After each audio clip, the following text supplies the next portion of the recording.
Hello, and welcome to Black Family Homeschool Educators and Scholars Podcast's Contemporary Perspectives on Black Homeschooling. I'm your host, Dr. Khadija Ali Coleman. Today's guest is Gregory Wickham. Gregory is an education writer who has worked in multiple digital spaces, and he's a community organizer who runs New York School Tech, which connects students in need of technology with necessary equipment through donations. He's going to tell us a little bit more on how that works. But one of the things that is particularly of interest and relevant to the work that we do is that Gregory is also a 17-year-old homeschooler. So today he's going to talk with me about a lot of things: the state of education, his views on homeschooling, and in particular, an article that actually put Gregory in my purview. He wrote a piece that was called NYC Teen Says Those Who Benefit Most from the School System Are Those Who Are Lucky Enough Not to Need It. And I can tell you that I was nodding and amening in the corner when I was reading this. And to find, I actually am part of a group that, an education group that his mother's part of. And she posted this article. And when I learned that the author of this piece was a 17-year-old junior who recently left his high school, Stuyvesant. We're going to talk about that. Um, I was I was mind blown, and immediately reached out to Gregory to come in and be our first guest of the new year, to really talk about his perspective. So before I even go any further, I want to say welcome, Gregory. Welcome to our show. How are you doing? I'm doing very well, thank you. I'm glad to be on this podcast. Oh, we're so happy to have you. So tell me, I guess it's so much that you're doing. And so I'm going to break it into bite size so it doesn't become overwhelming. But this article in particular, it was published in December that just passed, December 2020. But it wasn't the first piece that you had written on education. But I'm curious as to what led to you feeling the need to write this piece. And if you can give us a little overview of on what the piece is about. Okay, well, this piece was about my experience homeschooling but not about homeschooling itself, about the reasons I was able to homeschool and so many of my other peers either weren't able to or didn't, and how my circumstances actually played into that a lot more Mhm. than anything intrinsic to myself. It was really about how I was made ready rather than I necessarily prepared myself. Yeah. That was one of the things that stood out. So, what you talk about in this piece is that um, the education system essentially caters to people like yourself who have the support system or have these opportunities that aren't really normative in the greater scheme of education. And so when schools are catering to children, so for instance, you put in the article how you talked about you have grandparents who are like scientists and all of these amazing people in your life, and so naturally, you're going to be influenced by this. So when you show up in the classroom, you're not showing up, as Gregory, I don't know anything about science, so I don't have these opportunities. You're Gregory that has this amazing um, heritage of educators, of scientists that feed into you knowing things, not often because it was taught in the school, but because this is part of your learning practice is inclusive of so much more than what is in the school. And so in your piece, which I thought was just such um, extraordinarily articulated, and not just because you're a child in general, right? Because you had these life experiences to to illustrate your points. And you said, and correct me if I'm wrong, because I was just so excited. So I could just be really happy and put my own twist on things. But you were saying that schools could be made so much better if they are recognizing that students don't always show up with these opportunities and experiences that you had. And so you were occupying a space at this school, which this school is very competitive to get into, right? Hmm. And so you're occupying a space and were considered for a space having all of these things already. It wasn't something that the school created. You were this person, whereas they need to be a bit more sensitive to those students who show up and who have the capacity to learn and possibly be, you know, representative of all the things the school wants, but they're not given the opportunity from jump because they're compared to students who already have so much already. Um, is that it? And you can tell me where I'm wrong or a little bit more that went into that. So that's definitely a major component. But another thing is, at least I personally think that the school system as it exists in America and like a lot of other countries too is kind of fundamentally unfit for the purpose of actually providing education to all of the people in a society. And Hmm. of course, we should try to improve the system as we can. And this particular article that I wrote wasn't necessarily saying we should specifically change this or we should specifically change that. It was more highlighting some of the problems in hopes that it would expand people's understanding and perspective a bit so they can think about it in a more accurate and comprehensive way. Right, right. Um, and you had written a piece earlier in the year, uh, that went more in depth as to what led you to ultimately choose homeschooling, because it was your choice as opposed to something that your parents suggested to you. Can you tell us a little bit about that? What was that journey to discovering that homeschooling was probably more of a fit for your learning practice?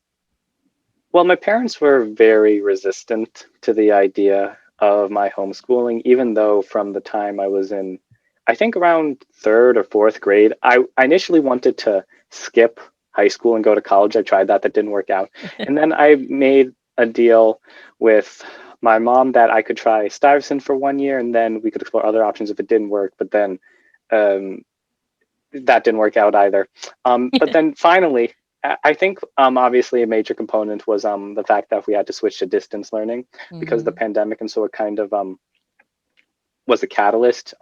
Again, changing my circumstances or my material conditions. No, I'm not going to be too Marxist. No, but it changed my circumstances so that it would it was easier for me to persuade my parents by showing like an overwhelming amount of evidence and reasoning that I would be able to do better for myself than Stuyvesant could do for me.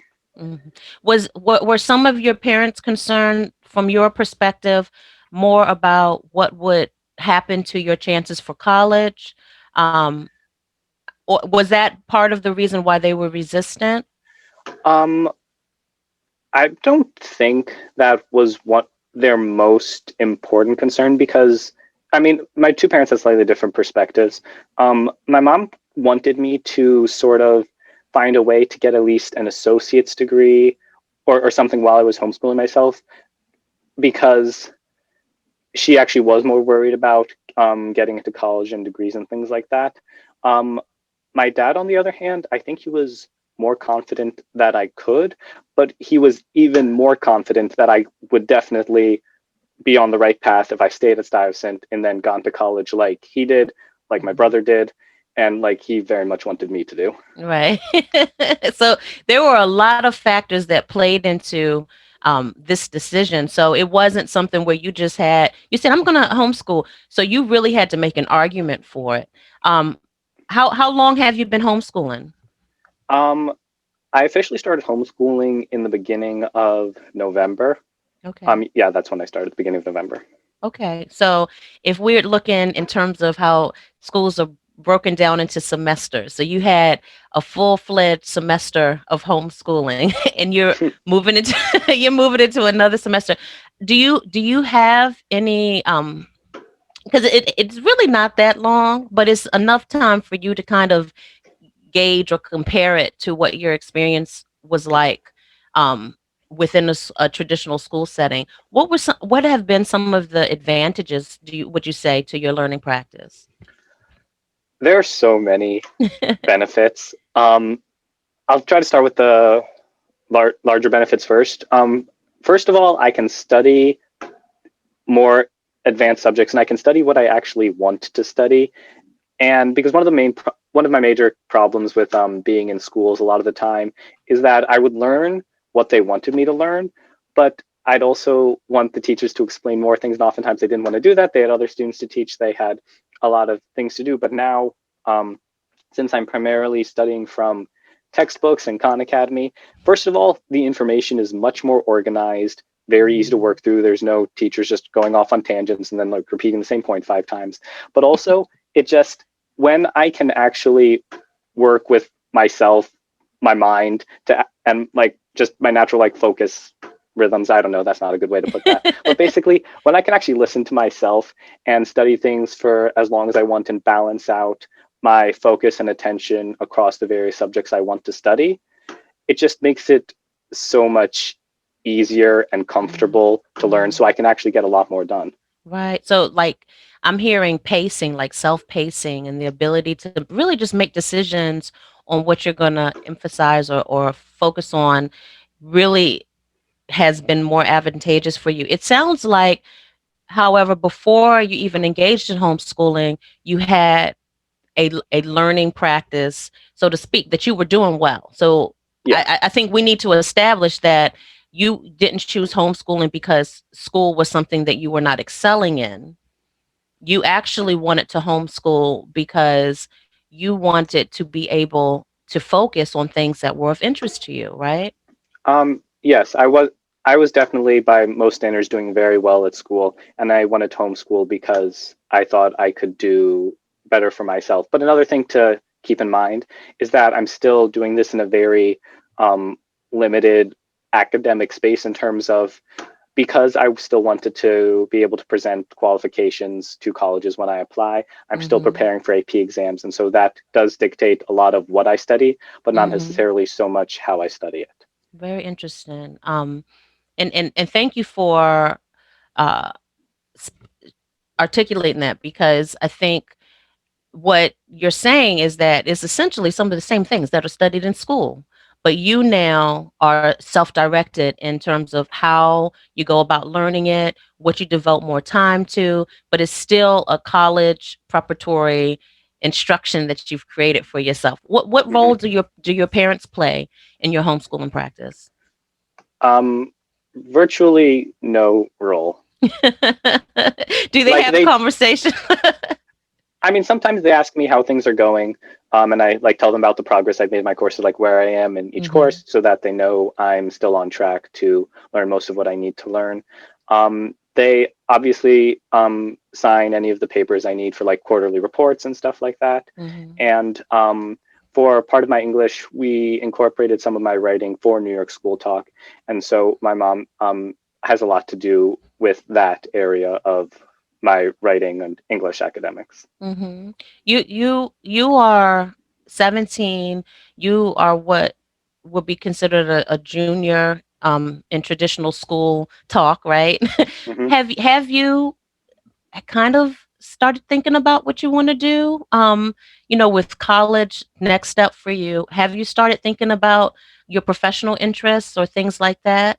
Yes, I've been thinking about college and career since I was very young. For a very long time, I wanted to go to MIT in part because that's where my dad went. That's not my top choice anymore. But in terms of colleges, I have thought a lot about it and I essentially know where I want to go. And for careers, I'm reasonably confident that I'm going to be, or intend to study to become a programmer because that is something I like to do. And I'm consider my, let's just end the sentence earlier. Would you like more details? Well, this is the thing, Gregory, is that is definitely sounds like something that you're interested in. But what are you going to do um, for all of us who are just so impressed and and hungry for your voice? As you're now a journalist. You now are a thought leader. I used to hate that term, right? But it's part of our lexicon. That's a thing now. Someone who has thoughts and they articulate them through think pieces, right? And Hmm. you now have a portfolio of things that you've written around education as an authority on it, as someone who is a gifted would be considered, a gifted student moving from a traditional school setting to a homeschool setting. All of these things that really push back against stereotypes of homeschooling. You're a person of color who excelled in school, all self-direct, all of these things, right? So how do you see that playing a role in your future? Is it too soon to tell? Well,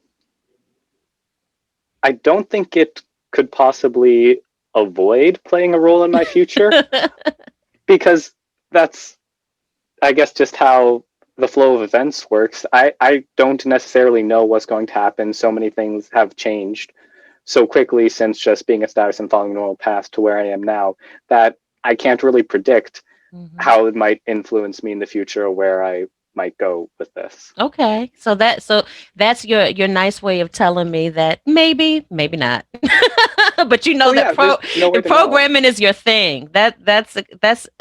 That's essential. So as we speak of programming, one of the things that I mentioned when introducing you is that you told me earlier not to call it an organization, even though I think it's exactly what a grassroots organization at the very least, Okay. is.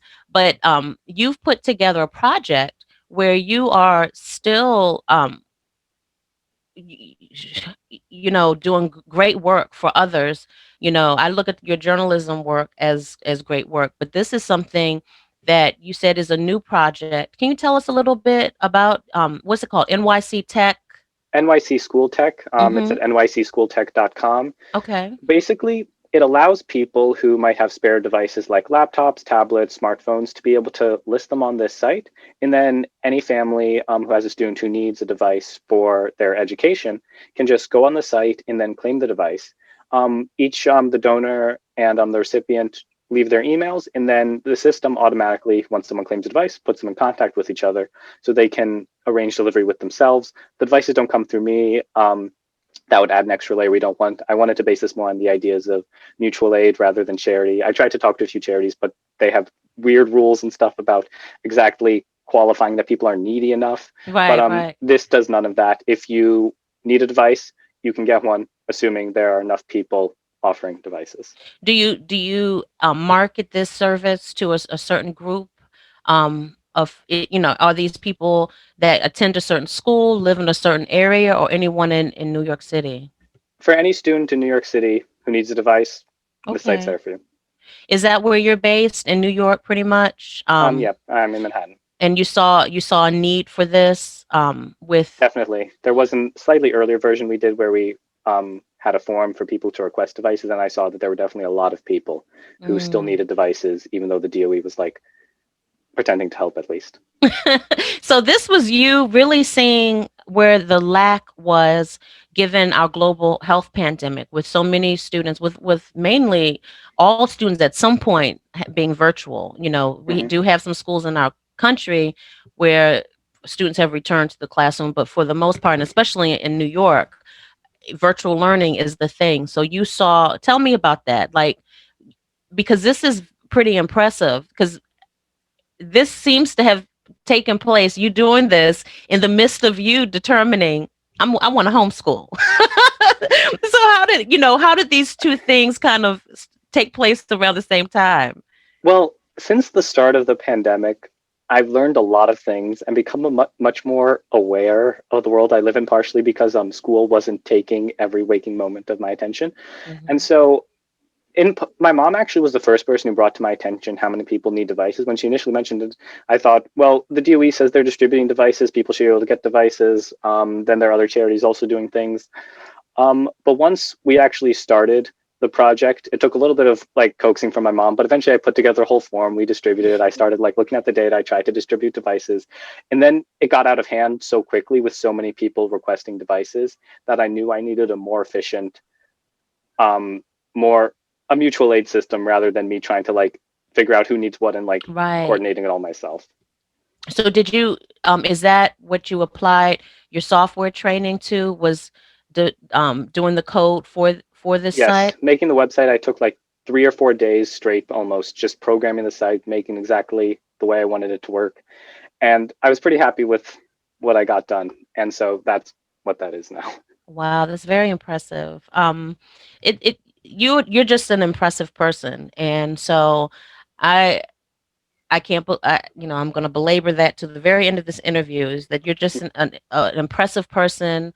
Um, the work that you're doing, I am part of what this educational industry, right? I recently got my doctorate last year after decades of working as an educator, as being a homeschooling mother, and reading your work, and even my dissertation involved actually hearing from the voice of young people who are homeschooled instead of having their parents continue to speak for them, right? Everyone's sick of hearing us. What are the homeschooling students saying? And so reading your pieces is really aligned with what I wanted my study and the work that I do to go where the children, the young people are the ones that are informing us instead of us as adults saying this is it, this is how it is. And so you are um, definitely an ideal when it comes to this practice and this choice for families. And I thank you so much for joining us today, Gregory.